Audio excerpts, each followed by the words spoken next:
Alrighty, Turf Royalty, welcome into the garage. We're doing a little maintenance tonight on a Toro snowblower, and it's actually my dad's snowblower, but I want to take you along, show you how it's done. We are going to be doing two different things tonight. We are doing an oil change, well actually three. Oil change, we are changing the flaps, the paddles, and scraper change. So generally, when you change your paddles, you want to change your scraper as well. First, I want to show you what we are working with. This is a Toro 621 QZR. QZR stands for the quick shoot, the zip deflector, and a recoil start. Toro doesn't make this particular unit anymore. I think it's just the 721 now, but here's what we got. We got all the parts from our local Ace. They are a Toro dealer, and they're pretty easy to change. I've done paddles and scrapers a couple times, but I figured I would help my dad out and take care of his for him. Socket set for taking out the drain plug back there. Something to put your oil into, a funnel. I like gloves. You need a T27 bit to take off the screws that are on the paddles. A nice little driver here. And then, excuse me, I like a stool to sit on. I just grabbed a couple crescent wrenches just to have. I love having a magnetic parts tool to put all your bolts and stuff in, screws, and of course you need a beer. So tonight we are drinking Soul, something a little different. So anyways, I just want to kind of show you guys how it's done, take you along for the ride, and we'll see you in a second. All right, so the first thing you're going to want to do is there's just a little lock nut, little nylon lock nut back here. Put an adjustable wrench on it. This is where your T27 comes into play, and just gonna pop that out. Throw your nut in the parts tray. Pop out your old hardware, which, by the way, this does come with all new hardware. I like to organize my hardware kind of together, but you'll get kind of the general gist of what I'm doing here. So we got those four of them out, and just watch these edges here. These can get jagged and sharp and rusty, and that's the last thing you want is tetanus shot. So I'm just gonna wrong wrench. Just gonna kind of get in here and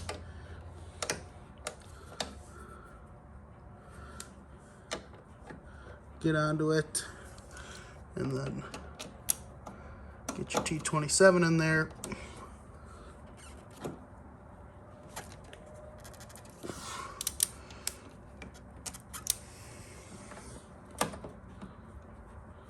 We're still spinning, it looks like. There we go. It's nice to have a ratcheting driver.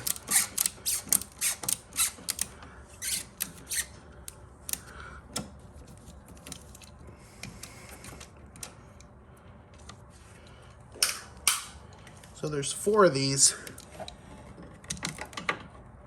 on each paddle.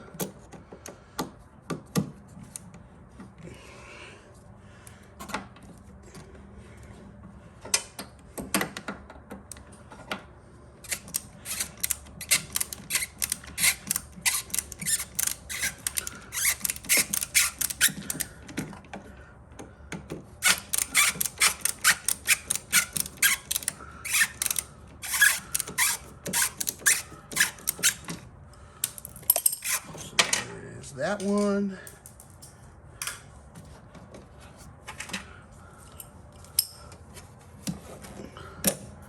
Pop that sucker out of there.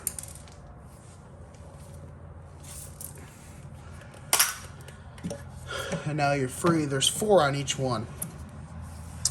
So now you want to find what size these are. Feels like it's going to be an 11 mil.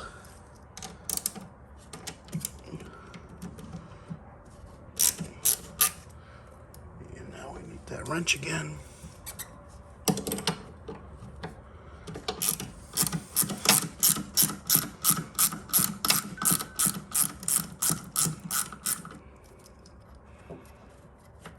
Pop those off of there. And there's a trick to knowing when your blades need to be changed, your paddles, and I'll show you that on the new set when it comes to that point.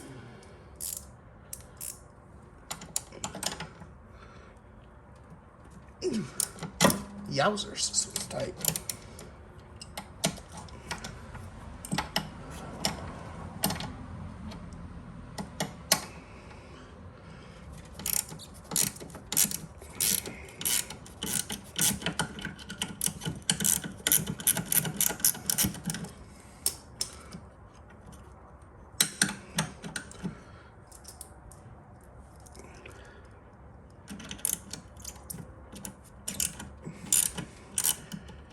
I love these ratchets, but they like to change directions on you, because I'm somebody who likes to hold it at the top, and that's right where the lever is. Jesus.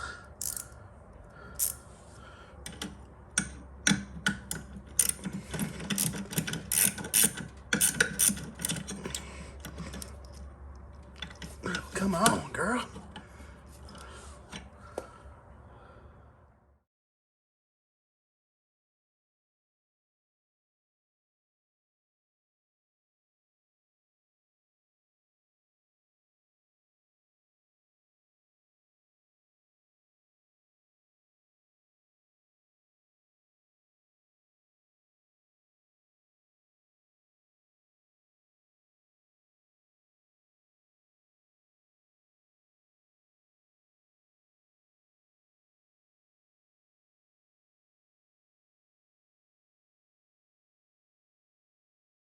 Okay, so I'm sweating my ass off. This is proving to be a lot more difficult than the last one I did, but here's the situation. So the first one is on, and the biggest thing is, the hardest thing is that nut right there. So what I did was I put the nut in a pair of needle nose, forced in the T27, and got it tightened down.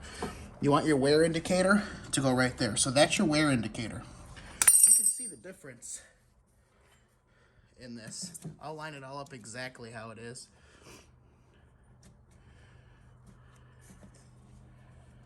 So, I mean, look at that. That's where we are, and that's where it was. So, I'm gonna spare you more stupid time-lapse footage and just finish the job. Alright, so I got them done. They're not horrible, but it's done. You want to make sure your wear hole is right there on this one, and right there on this one. And next we're going to do the scraper bar. Actually, I think I'm going to do the oil change first, because we don't... Alexa, pause. I don't want to make any more noise because it's already getting late. So we need to run it in order to heat up the oil. Ooh. There's a bunch of oil right now that's leaking out. That ain't good.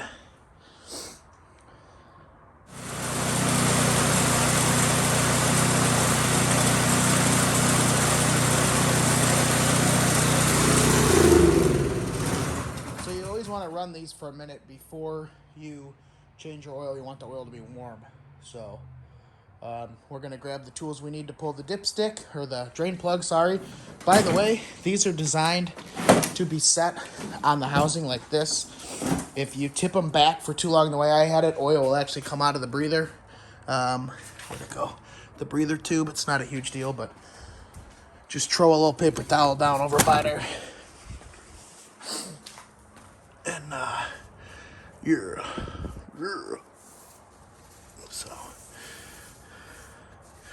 nothing too bad. Throw this away over by here. So yeah, it's always good to run them. And again, another prime example of why ethanol-free fuel is the best. That thing sat for a whole year, and it started up like it had just been put away for the season. So hang on one second, we'll show you what's next. Since we have run it,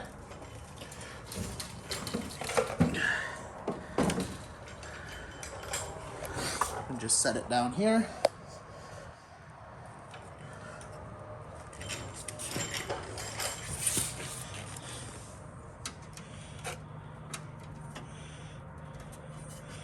already broke this loose.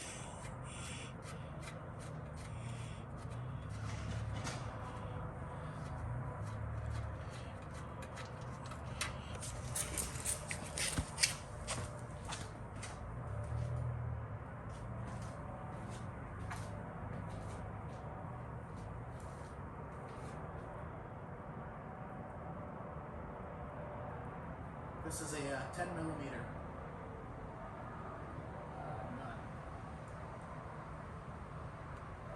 I'm just gonna let that drain out. It's been a couple seasons. You should technically do it once a season, but it's been a couple seasons for this one. So you want to just always clean off your drain plug. No sediment, which is always great. And let her drain. Once you get down towards the end, you want to tip the unit back and just get out as much as you can. And then what I like to do is take a Sharpie or a paint marker and write the size of the drain plug either right on the engine block itself or on the shroud somewhere up top. I like the engine block because it's usually not going to get soaked with snow the way the plastic would. So I do that on my mowers under the deck for the bolt size, for the stud that the blade sits on, all that kind of stuff. So that's what you want to do. And we're pretty well drained. So now what I like to do is I like to rip off a towel. I like to stand it up, and I like to immediately wipe up any mess that's on or under here. And you can also pull this dipstick so that you have a, less air or whatever, or the air vents. You do that on a car, but it's not that super necessary. So I always start this by hand so you don't cross thread it.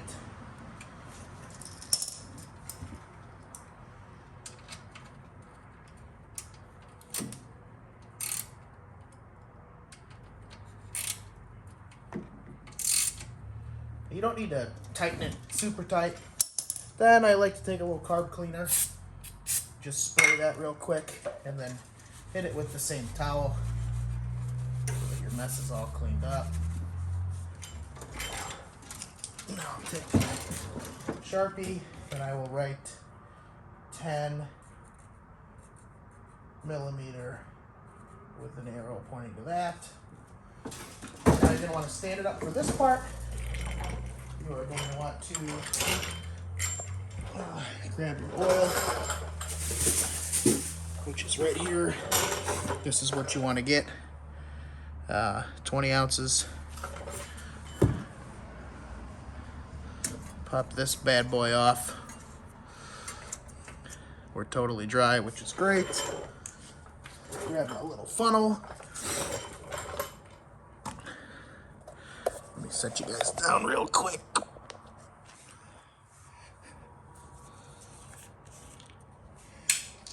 It's important that you don't fill too fast, because these things will tend to puke out from down here. So just nice and slow trickle. And this is how you fill the crankcase back up, and then we'll start it and run it in a second, and we will do the scraper as well, which, here's the scraper down there. We'll get you close up in a second, but that's what we're going to work on next, time permitting. I'm trying to film one-handed here.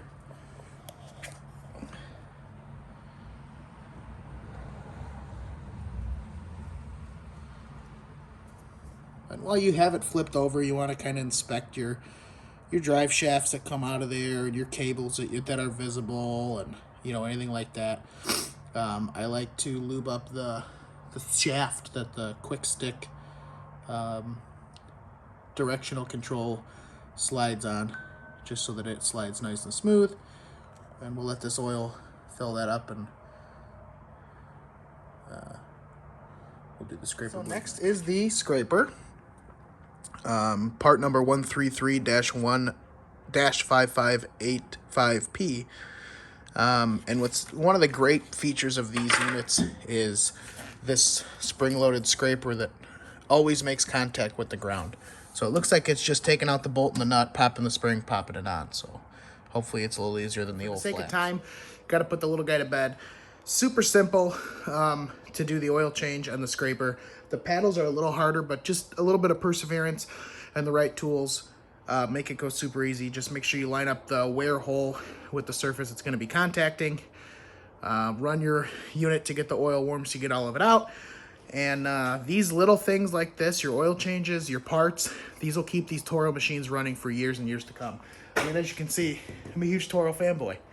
I've even got the banner on the wall for my unit. So with that being said, I'll probably do a video on how to do a Snowmaster oil change and what to look for and what to check. But with that being said, do something in the lawn or the snow or the garage, even if it's wrong, and we'll see you.